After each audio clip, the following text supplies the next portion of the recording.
Miss Miller, your grandson passed away when? October 9th, 2016. How old was he? 26. Did you see him often? Not very much, just he worked a lot, so I didn't get to see him a lot. Now, there came a time that you took out a life insurance policy on your grandson's life. Yes, ma'am, I did. When was that? That was in October 2012. Why? I took out insurance policies on all my grandsons, so... You did? Yes. How many grandsons do you have? 4. Tell me why you took out insurance policies for them. Well, I knew that myself and my husband would be close retirement age, and I wanted to make sure that they was taken care of properly, so that's why I took out the life insurance policies. But it was life insurance policy on their lives? Yes. It wasn't a life insurance policy on your life? No. So that they would benefit from that because they're young people? No, I took the life insurance policy out on each one of my grandsons, and my husband and I paid the premiums just to be on the safe side. Okay. And then your grandson became engaged to Miss Morrison? Yes. And when was that? I'm not sure that When was that, Miss Morrison? He actually asked me back in 2013 in July. And after your grandson told you that he and Miss Morrison were planning to be married, you transferred the beneficiary of your grandson's life insurance policy and made Miss Morrison the beneficiary of that policy. Yes, ma'am, I did. Then in October of 2016, grandson sadly died. Miss Morrison collected the life insurance policy, which was how much? Well, the policy was made for $15,000, if I'm correct. There's another $5,000 to be paid out in 2 years. The policy itself, does it have a direction as to what is to be paid out of the proceeds of the policy? Do you have a copy of the life insurance policy? Yes, ma'am, I'd like do. to take a look at it.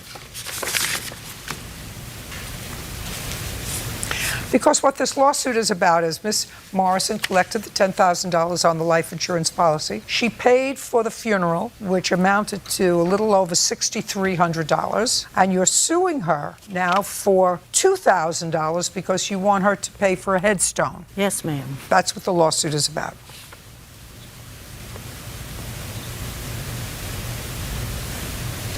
Do you expect another $5,000 from this policy? Anyone? I'm no longer pursuing the other $5,000. Can you tell me why? Because it is for 15. It is for 15. The other $5,000 is to be paid out in 2 years from the date that it was originally issued. So, in a year from now? About a year and a half, yes.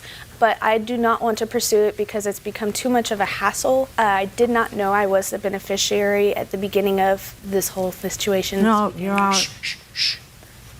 And because of everything that has happened, I don't want the money. It's never been about the money for me in the first place. What was your fiancé's first name? Christopher. Were you and Christopher living together when he died? Yes, ma'am. How long had you been living together? A little over a year. Okay, so you had a little over $3,000 left over after the payment of the funeral expenses. Yes, ma'am. What contract did you have, Miss Miller, with Miss Morrison to pay for a headstone? Your Honor, we didn't have a contract. We had a verbal agreement. Well, if there's an I agreement... spoke to her twice in the same week that my grandson died, briefly, and she promised me that she would see that the funeral bill was being paid for and the headstone. Well, tell me when that conversation took place. Well, she was still living at the lake, and I was at my house. We didn't... So tell me, I would like to hear the conversation.